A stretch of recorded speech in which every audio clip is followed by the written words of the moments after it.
Good morning, good evening, and good night, wherever you are in the world. Welcome to another smaller scene before sickness and blood.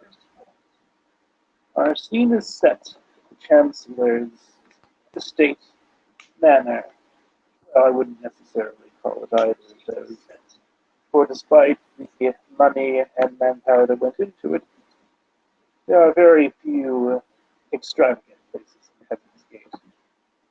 But of the places, I suppose, next to the monastery of the Brotherhood itself, there is none more finely lavished than the Chancellor's estate, which, of course, is now under siege.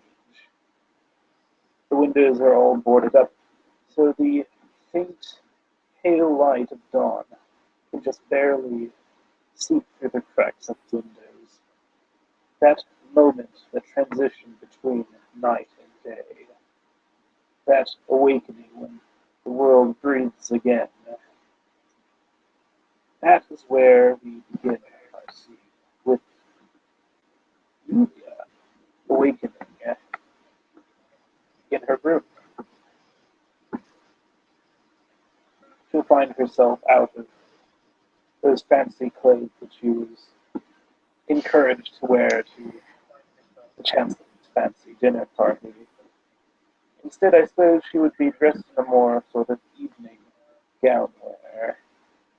But other than that, the house is strangely quiet. The city is strangely quiet. The fighting, the shouting, the sounds of gunfire, the pleading, it has all sort of come to a subtle mute as pale light of the morning seeps through your boarded windows. I wonder what thoughts are going through her head.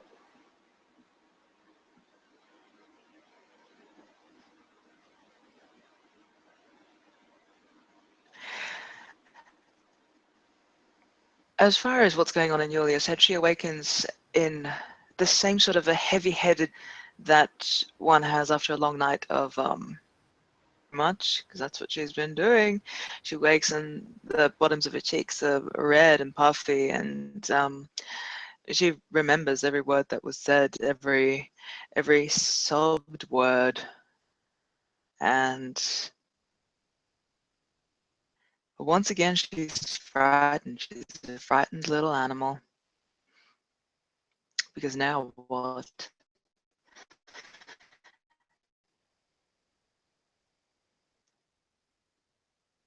She was told never to tell the truth, but has said it to a creature also not quite human. So much to think on. Yes, the ability to breathe freely, to expand the diaphragm is quite liberating. For all that her uniform is not back yet, being probably still laundered from all the blood and gore and guts that was on it. She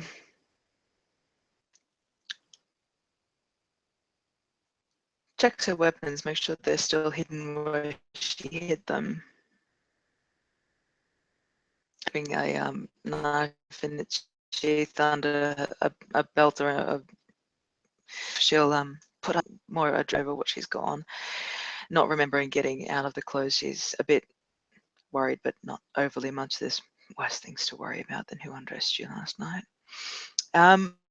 And goes off to find anyone, but specifically a Dr. Simon, who she had an interesting conversation with late last night.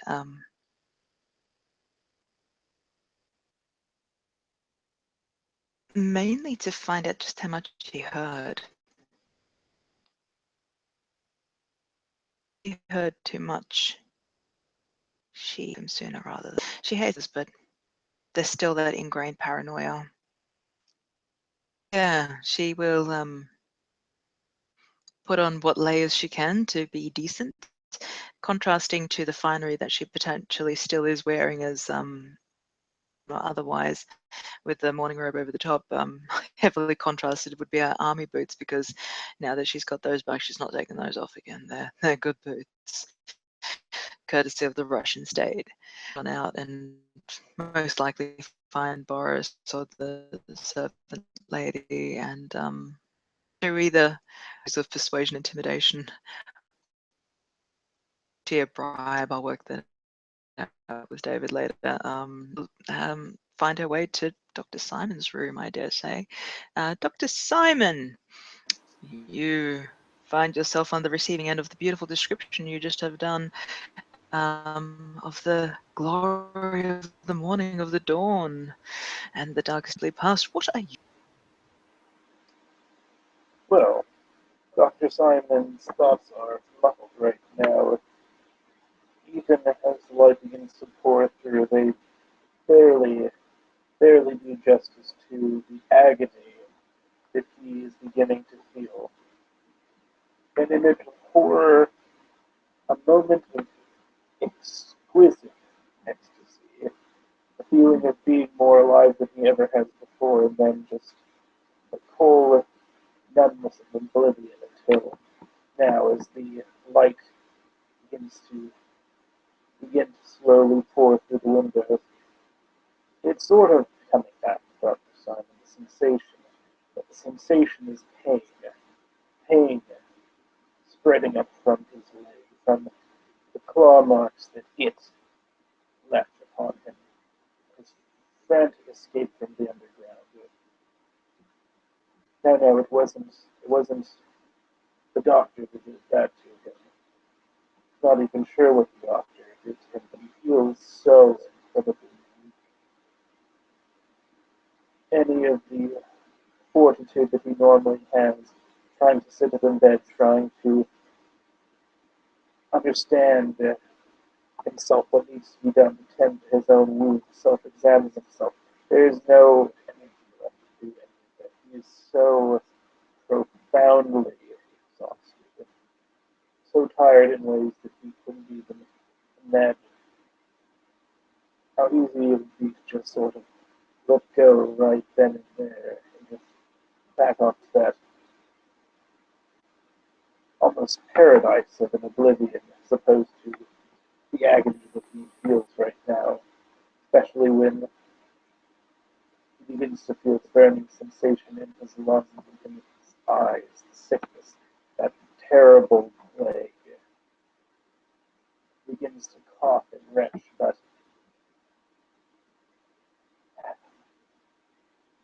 he doesn't have the strength to move, to turn. He is, in all senses of the word, right now, an invalid.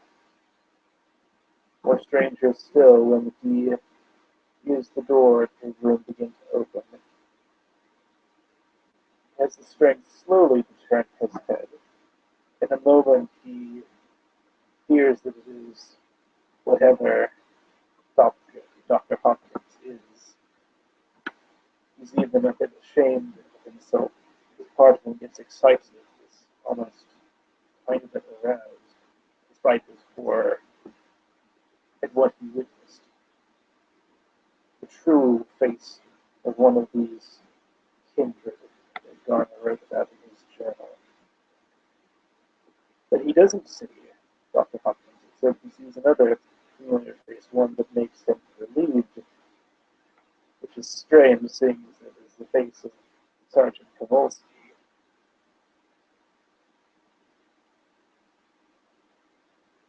As she approaches the doctor, she will see him not in this state at all. His face is pale, his breathing is shallow, he is conscious, but there are the telltale signs of the spread of the plague. Blood tears sort of pool in the corner of his eyes. There is a near constant cough now, and you can see that the bandages on his leg definitely need to be changed, even though the kind that are on them now definitely look different than what he would have noticed before. Somebody has changed the bandages already. But even then, it's not enough to stop the almost unnatural, shall we say, putrefaction of the white bandages.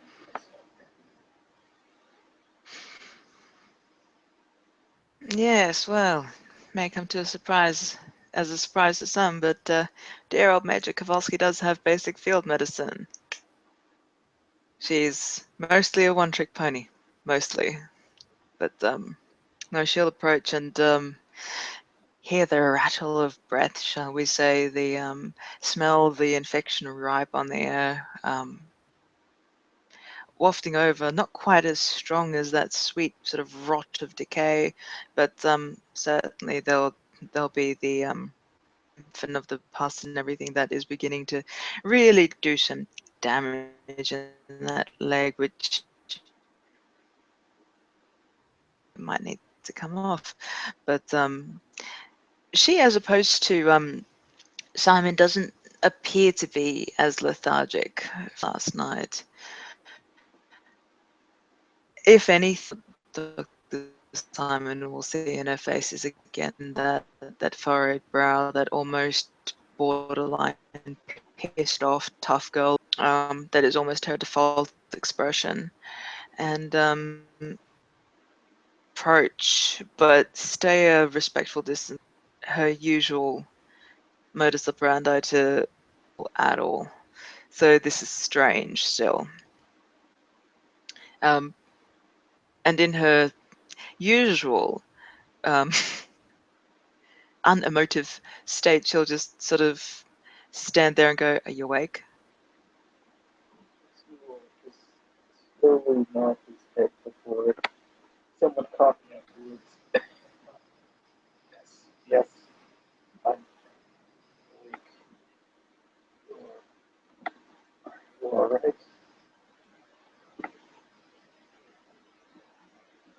The question just asks, "Water?"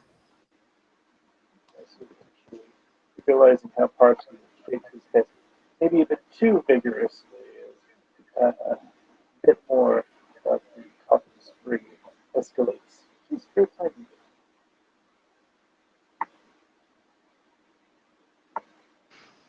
I didn't really hear that at all. Oh, basically, yes. He shakes his head and then he shakes his head too hard, so he begins coughing again. She'll get some water, which I imagine there'd be a carafe or something there, and just takes it over, sort of holds it out to you. Again, she has no real bedside manner. She's just like holding this glass to you. But he will just very well out and look right now. Like he was able to walk last night. He was not this bad. It almost looks like, if you know any better, it almost looks like he's been attacked or that he's some sort of action. Unless, like, plague is progressively, like, moving through him, he shouldn't be this bad.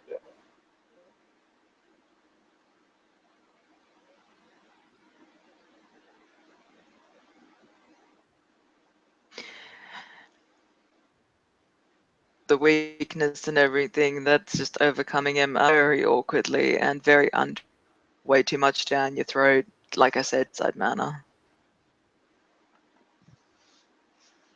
But hey, wounded soldier, what do? You give him some water, you tourniquet their leg, and write the time down of when that happened. If you if you're lucky, that's the extent of her medical training. But after she manages to get a sip of water down Dr. Simon's throat, she'll grab a chair probably and sit down. And again, there's nothing comforting about her presence. She just doesn't really know how this works. This is still strange. And she'll just wait for a few moments, like she's weighing up words before she speaks them.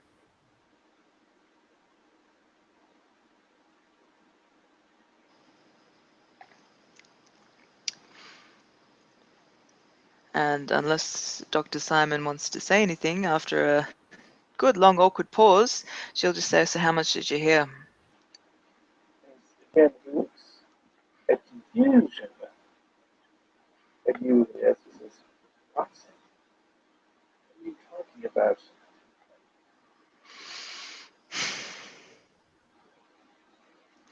She'll just narrow her eyes at you and just say, last night.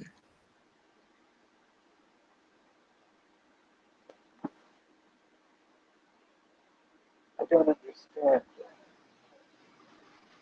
You, as he tries to remember what you're talking about, and you'll remember you sort of breaking down after Dr. Hopkins said something to you, but he didn't really hear that much. He was too focused on the code that he was deciphering in the piano notes, the sheet music that she had presented earlier. As he just shakes his head and realizes something. He says, "The doctor. Did the doctor say anything to you? Did the doctor do anything to you?"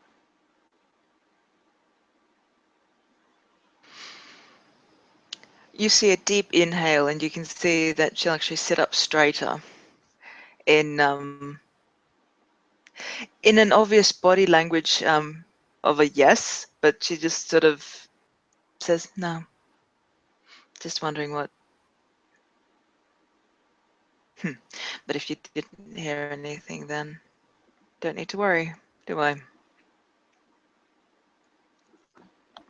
As he'll close his eyes and just sort of exhale frustratingly, as there's a lot of strain on his face. Again, like, he was fine talking to you yesterday. He was definitely an awkward individual, but he was not in this much pain. He was not this weak. This something must have happened for him to get how he was last night to how he is now. But even despite that, he will just exhale and say, this place must be getting to me. Starting to see monsters when there's none there. And yet monsters where there shouldn't be.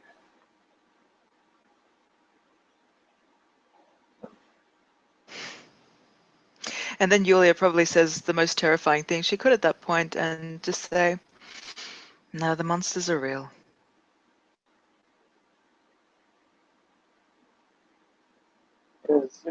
And she does. She says it just nonchalantly like that. Again, he'll look at her, and there's this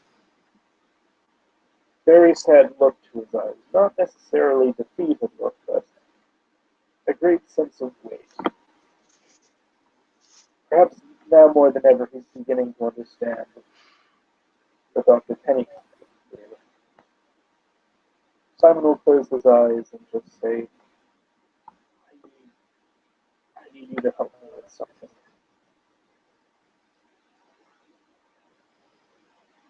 Waiting for you to say more. My leg, I know it's getting worse. It's like, I'm too weak right now to do anything about it.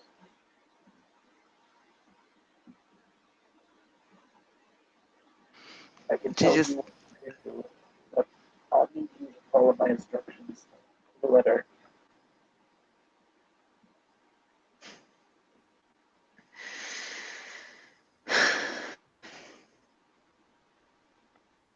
one.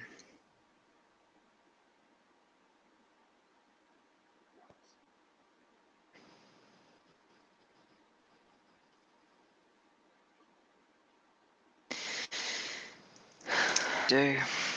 She sort of gives off that feeling of, all right, we can give it a go, but I know it's not going to work. Simon will actually basically give you an assist on this. Well, I'm not exactly sure. Most people will just say it's a +1 bonus roll, for instance. He is a surgeon, and he has the speciality in that, as he will essentially instruct you to unwrap his bandages, as he's too weak to actually sit upright now and examine his leg. So he's going to have to ask you to describe him what you see, like where spots of swelling, if anything has turned color that is unusual, which I'm assuming he absolutely has at this point.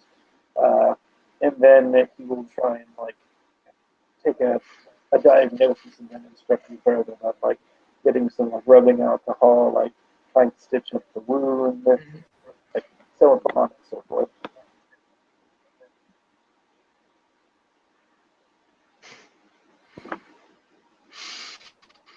she'll follow instructions as much as able, but the unwrap job initially is quite.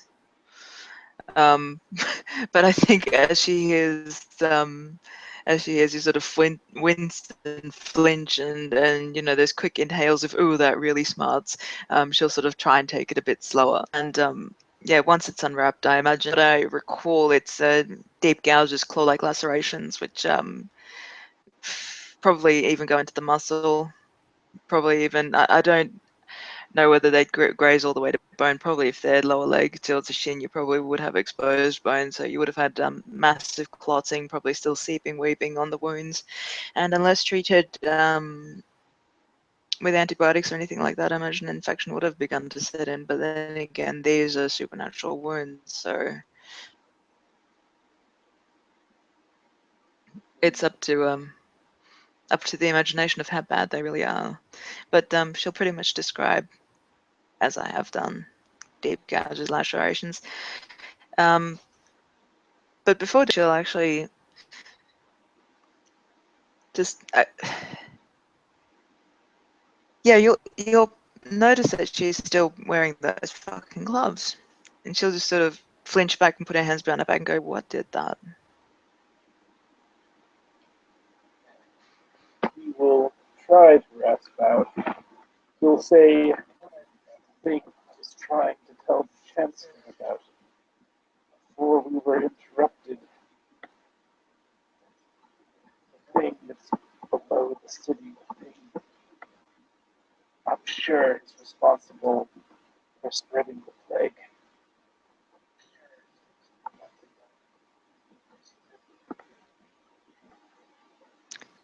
She'll take a step back. How can you know that? As he tries to gather his thoughts, he's too weak to explain it all. He knows this, but he needs to tell someone. And right now, he's very short-handed. People he could count on allies in these darkening days, as it were. At the very least, he hopes he can put his trust in another human being at the very least. So he'll begin to say, Garner's journal. Garner. Garner feared Father King so much that he brought something here. Something that doesn't belong here. Something somewhere else.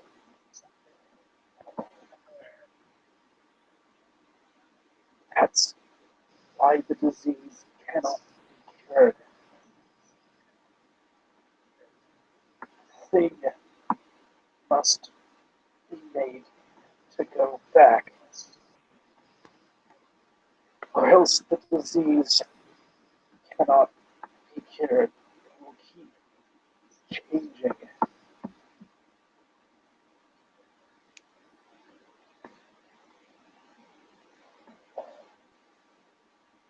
But wasn't one of your doctors close to a cure?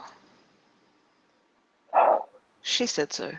Epicoff is on his last leg as he is. He's worse than even me right now, except on the inside.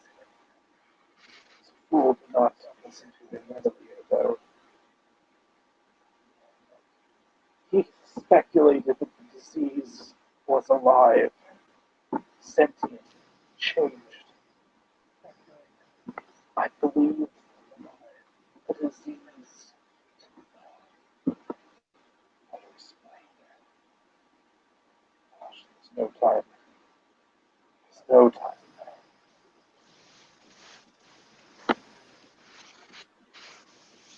I think right now we're going to make that medicine roll as the want to move. I don't know. Does Yulia want to be a complete bitch?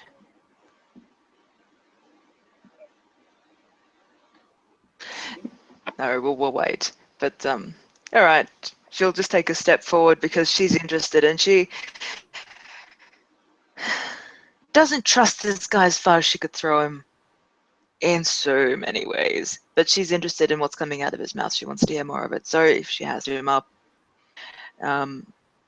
she'll head to the leg end of the table of the bed again and just say, "What do I do?"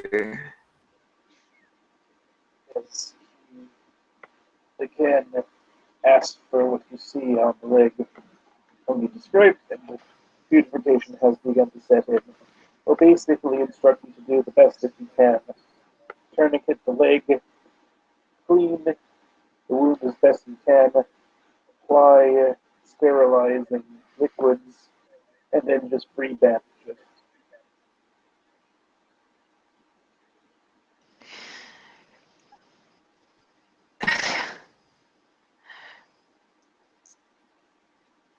Yeah, might want to bite down on something because she's not a gentle creature.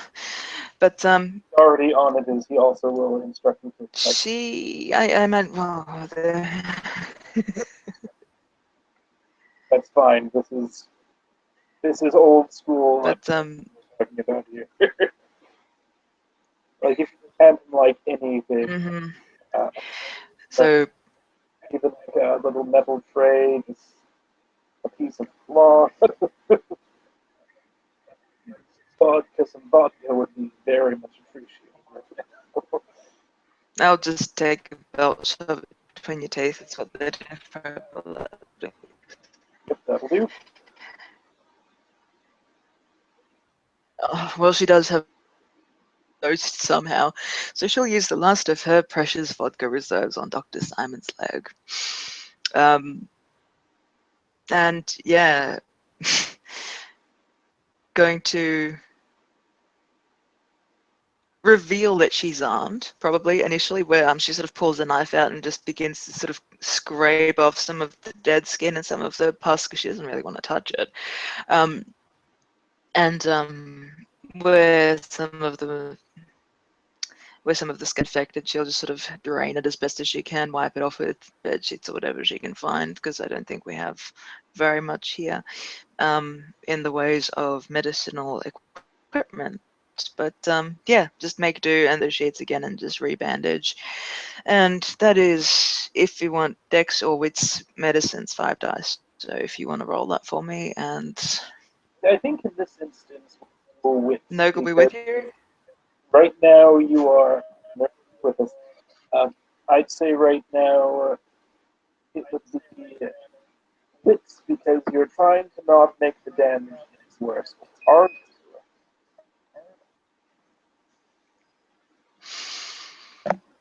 Right, that's 5 dice for me. Okay, in that case, we'll do 6 dice because you're following the good doctor's instructions. Oh my! I need my willpower, you're not getting it. Well, that's Oh, fine. look! You got 4 successes and one of which explodes. Still, 4 successes. So, anyone who's like seen a like, well, essentially, like this is almost like out of Gone with the Wind, except for the table saw. So, after like erupts with Simon like screaming into the rag that he's like fighting on, doing his best, probably like lapsing mercifully in and out of consciousness several times. You're able to, well, I'll leave it up to David for how much you're able to heal, but I'd say with 4 successes, you do exemplary, like doing the best you can to remove any of the diseased tissue so that way that which has not yet been infected or infected to the point where it's becoming damaging has, again, you've done an exceptional job with this so far. I So, could have filmed it and put it on YouTube. Gets so many hits. well, it's not an exception. But watch Dr. Simon's screen. Probably just like your good friend, oh god. Anyway, I'm spacing it out. So, after this is all done, Abramov's new ringtone. Anywho, But yeah, after cleaning up the wound and giving it a good vodka rub down, she'll do a nice tight pressure bandage, bandage it again, and make sure that the bleeding sort of stops and it starts coagulating by itself. Get you a bit more bloody conscious, and she'll actually sit around and just pace the room for about an hour or two, as long as it takes really for Dr. Simon to get his shit back together I think with and be ready for round 2 of interrogation. I mean, I'm sure at this point he is going to be more than willing to. So Simon will lapse back into consciousness. The pain is still excruciating, but at the very least, his leg is much better bandaged than it was tonight.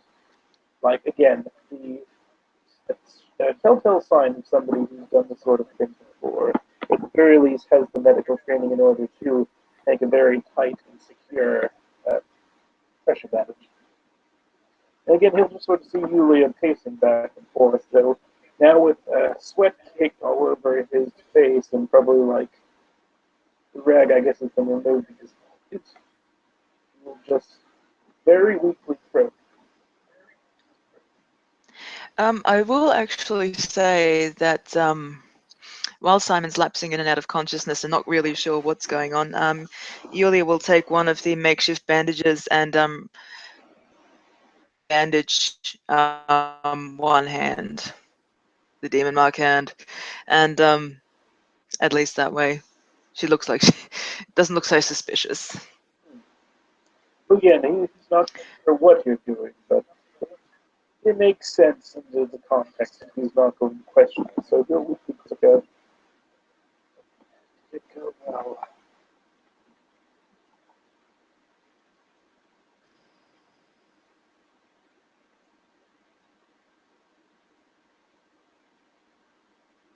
But yeah, she'll just wait for you to wake up and just again offer you water, pretty much straight up again. Oh, Eerie, in an eerie rewind and retake of the initial start of the scene. he will take the water. He'll ask again very weakly if the operation went well.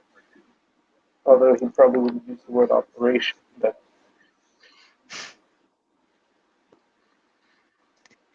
She'll and just say, put people back together. again, he'll take a moment to take stock of the work you've done, and he will say, "It's a shame you did a pretty good job of it, by the feel of it. You take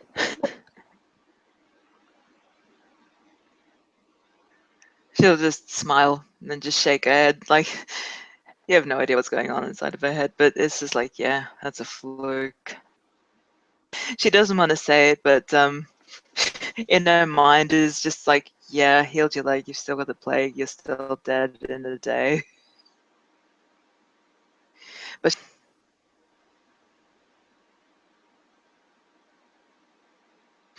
and then she'll just sit down and go, so able to tell me more now that you're feeling better? still nod his head. No.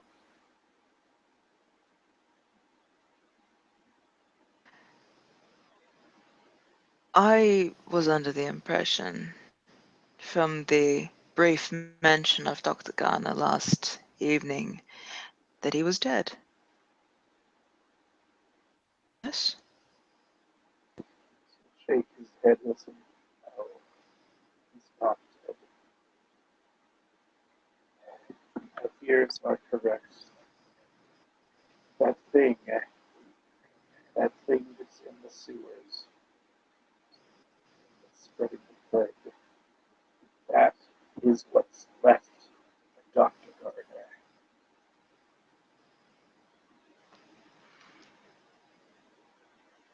She'll just furrow a brow, not really connecting the dots yet.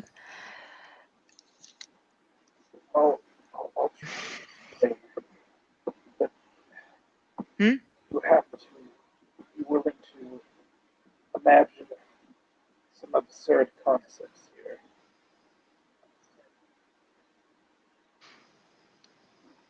She'll just nod. Picture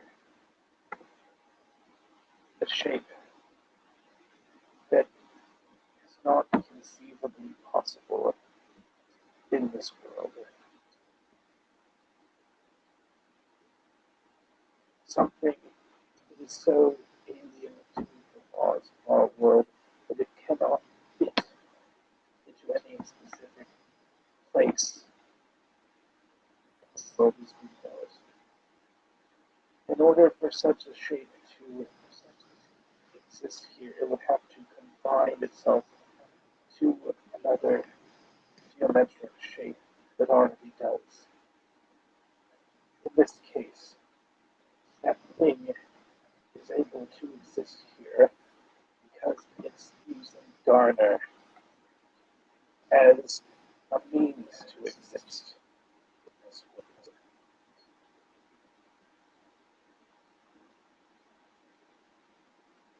Let's do There's something a with it. confused look.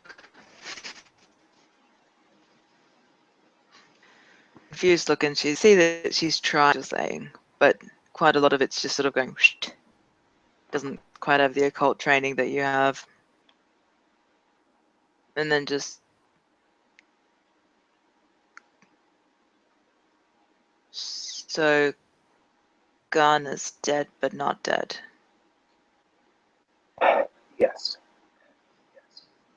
The person Garner was is dead. That thing is riding around its body like a giant human being suit. I think I understand. You said that Garner feared Kane. He feared him so much that he was willing to sacrifice his very soul to bring that thing here so that it could kill Cain. I don't know what Cain is, but that thing will spread this disease to the four corners of the earth if we do not stop it here.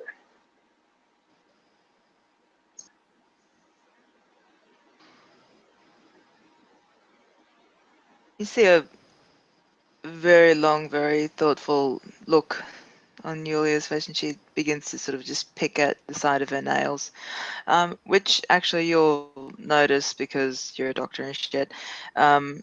It's quite obvious that she bites her nails, and the sides of them are infected, and some of them are ingrown and whatnot. And maybe she's covering her hands with the gloves, maybe not. But it's in the backstory, and it's a lovely cover. This Ghana.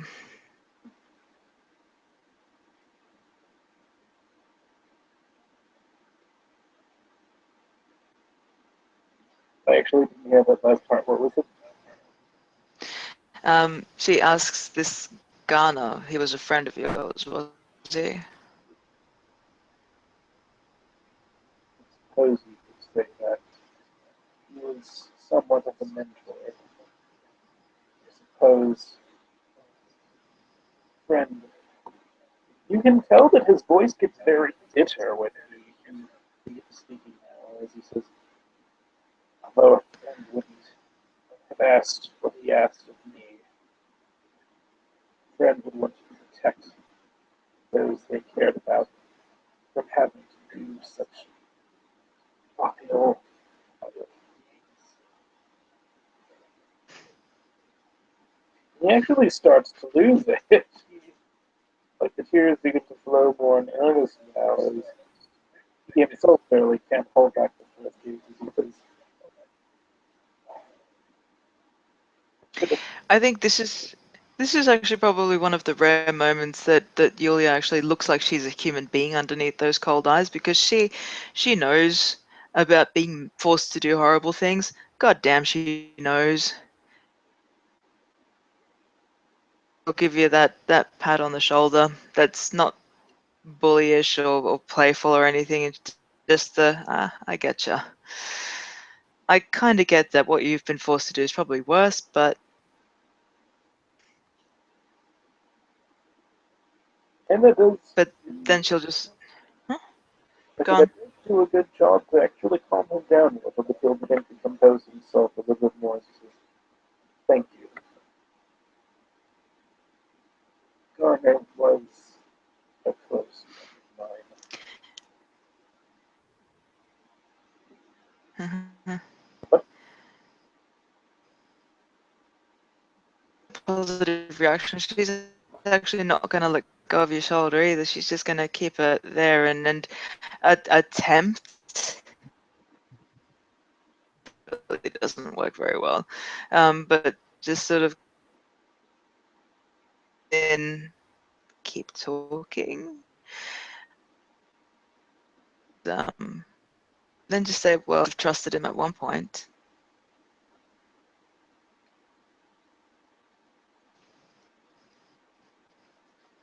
I again didn't hear the last part.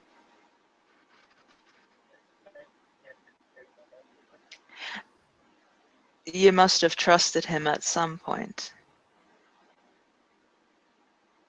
Will nod his head.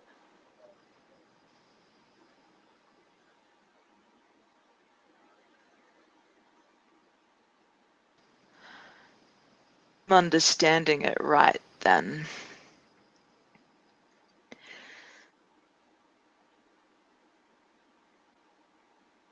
Oh, brought something horrible and supernatural because he feared Cain. If Wise is right, then you fear Garner, even before this.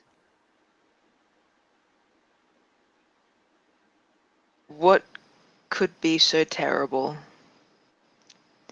that the man you feared is terrified of enough to do what you said he did? He will exhale and he'll just say, don't know, I don't want to know, didn't ask for this. Garner shouldn't have been sticking his nose. Oh, those words. Fuck the magic words. You said the magic words. And Julie actually grits her teeth, and her composure just goes completely straight to anger. You'll see her gritty like the underneath her eyes and go, "For this, Simon? None of us. Deeper in than others, but we make the best of it. Look for pity from me." And then she just away from you and turn her back completely. And you can see her take a few forceful inhales and exhales, like, calm the fuck down, woman. Calm the fuck down.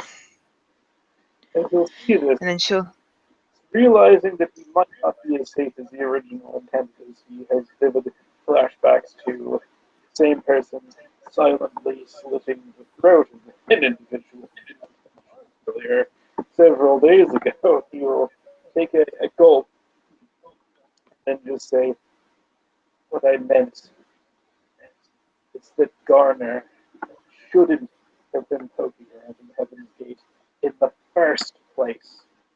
He came here of his own accord, trying to find out information about the Brotherhood, just like Hopkins. They both didn't need to be here. What they discovered is what drove him to madness.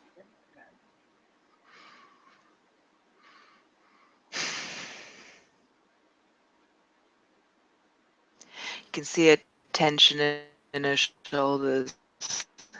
She still hasn't turned back to you, and you'll just sort of see her tilt her head. It's a corner of her eye, but she's not facing her expression way. Peripherals, you can sense from attempt of civility to predator mode again, and she'll just take a deep breath in and just as calmly as she can. So what do you suggest, Dr. Simon? Cure this ill. He will say, I know of a way that we might be able to. He thinks for his words for just a second before continuing to say, a way to force whatever it was that Dr. Garner summoned out of Heaven's Gate, out of our world. But we need more time. I'm listening. It's going to be very costly. The time is a luxury we have.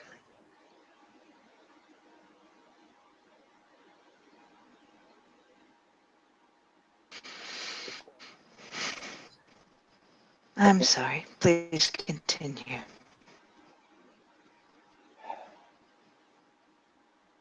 Is he'll think about it very long and hard. You are totally fading. He'll think about it for a minute before he'll actually just say, we'll have an additional cost that will be very painful. But if it's successful, then it should vanish. Make the creature go away. And then the disease should be able to be cured using the regular scientific method.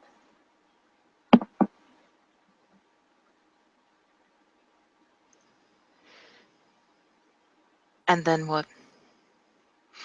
You, the learned folk, leave Heaven's Gate never to return, leaving the peasantry to their superstitions, to their harvest festival. Everything goes back to normal.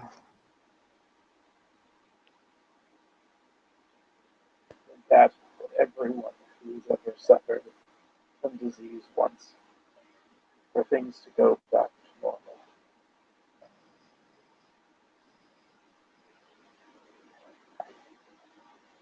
Garner asked me to come here. But now there's a very good chance that he'll remember me. All because he brought hell to this place.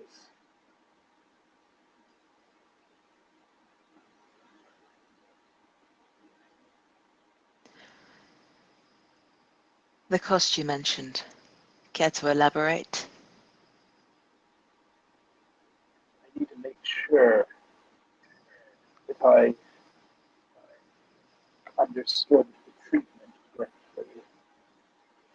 I need more time. At the very least, another day of further studying, and time to plan. More knowledge about what this thing is capable of, just how much influence it's able to hold over those that.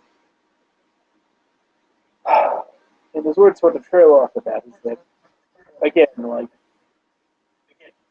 he's just as, like, scared and confused about this thing as probably you yourself are. He might very well have just told you the wealth of the knowledge these things are all about. You can roll a wits plus empathy to try and glean if he's honest about the whole he needs more time to prepare, to make sure, or exactly why he's holding back on the responses. Yeah, I will actually, because I haven't failed a roll today yet, and it's never too early to start. If you'd like to roll me 6 dice, please, Mr. Benjamin Quindar. In for an automatic success. No, roll it. I want to see what happens. Because Simon's Because dying. well, no, she's. I'd feel for happier rolling it simply because there's a lot going through her head. I honestly don't think that she should auto success it. Right, you got it. Ooh. Oh my. Yeah, he's definitely pulled back the cost on purpose for some reason. He's pretty sure he knows what it is, but it disturbed him to some. All right.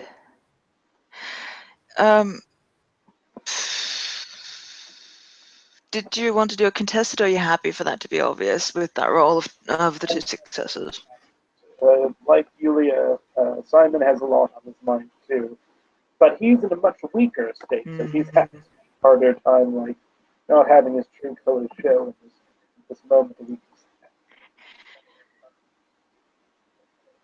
Okay.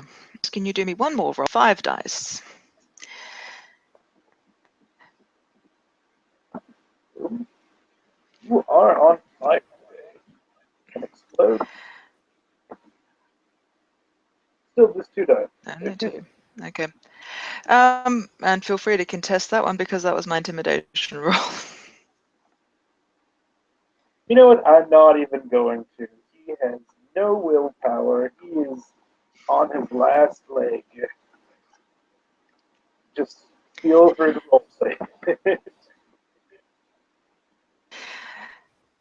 As finally Yulia does turn around.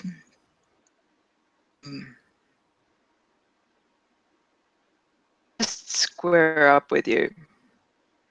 And you can see that her shoulders are tight, her hands are clenched, and holding herself back. In that old voice again, are you sure you're telling me everything? Yes, at that point, he just sort of knows that he's caught, and at this point, he's just so tired, so exhausted, and you could potentially just end him right there on the spot if you wanted. And it probably wouldn't even be too hard for that much stress for you. That just sort of makes him just sort of give up the ghost altogether. He's just so tired to have even the will to fight. And just say, it requires sacrifice, okay? No different than any of the other shit that Garner had been researching, or whatever the hell it was, whatever group he was a part of. I don't know. But it requires sacrifice. The running thieves, God-forsaken city.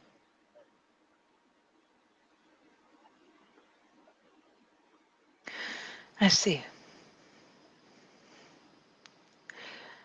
Thank you for being so forthcoming.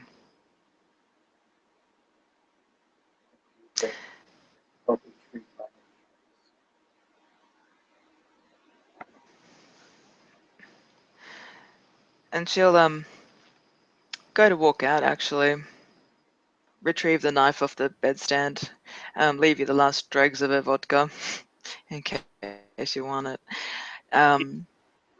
Back to where it was. He definitely will be having that vodka.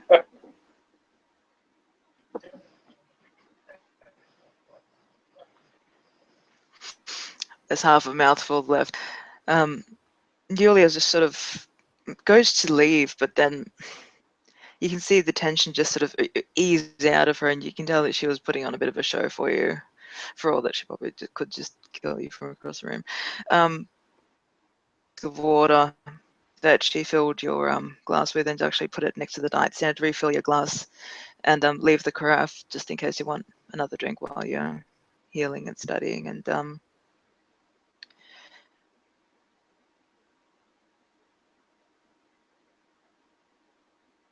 without really any expression, just asked, do you need anything else for the day? studies. You just shake his head and say, no, you've already helped. For an instant, she looks sad, but just an instant.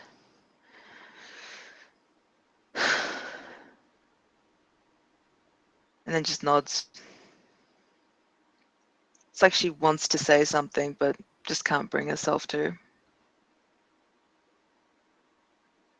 And then she'll leave.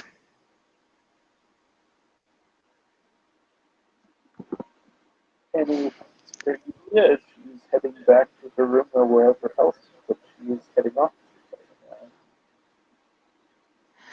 She'll head back to her room. She wants her uniform back. She wants her mask back. She wants that identity back. She feels fragile like this. It's not how she likes it. She likes to have that shield. And the uniform is her shield. It's her identity. It's who she is. The thing that she nearly said to Simon, she feels that it too much like an excuse. She wanted to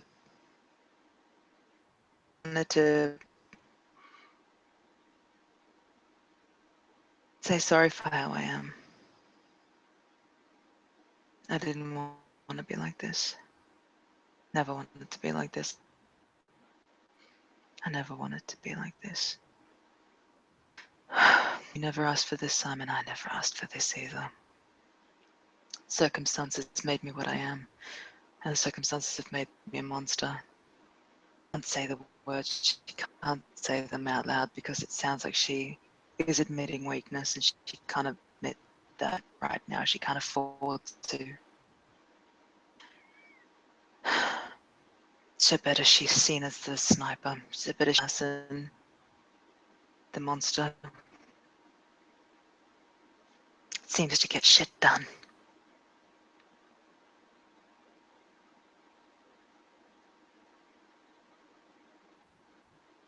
It's a bitter, heavy thought in her head. She wanders back to her room.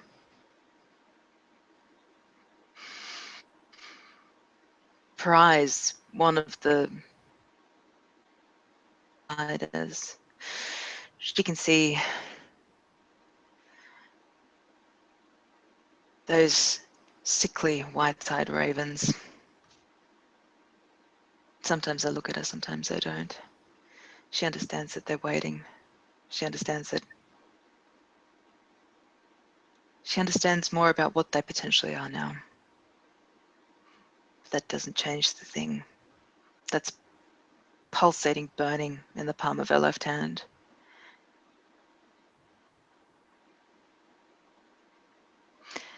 Combine that with what she felt on the rooftop when she killed the sheriff. She knows what she has to do. She knows what she has to do. And so she waits.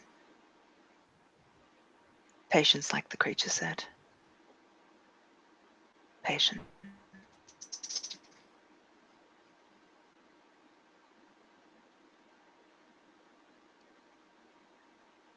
That, I believe, is where we shall end our scene with Yulia patiently waiting, and Simon in pain, but finding aid from the most unlikely of places. Yet again, alone and surrounded by boxes. Thank you all for watching.